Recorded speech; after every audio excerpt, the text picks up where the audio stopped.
X-Bow Battle es un campeonato monomarca que se corre en el centro norte de Europa, donde compiten habitualmente unos 30 KTMs por diferentes países como Alemania, Austria, República Checa y en este caso España.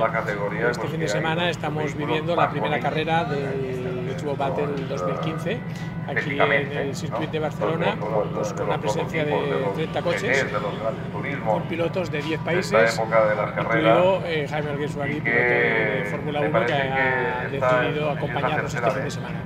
Bueno, el X-Bow es un monocasco de carbono biplaza abierto, un motor 2 litros de Audi, procedente del Audi S3,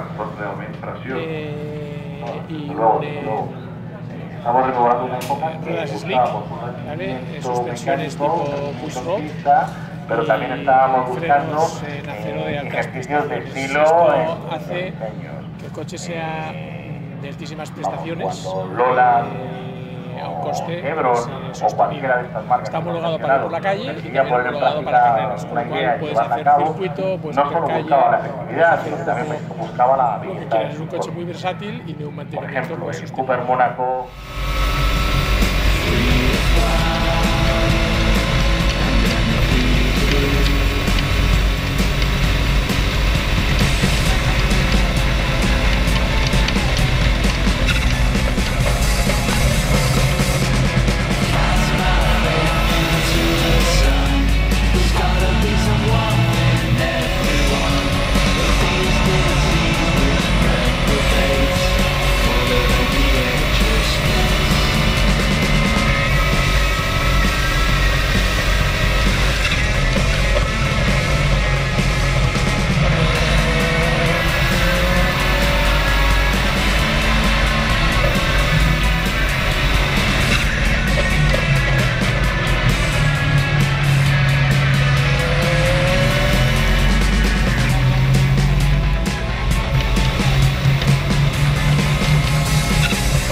Into the sun.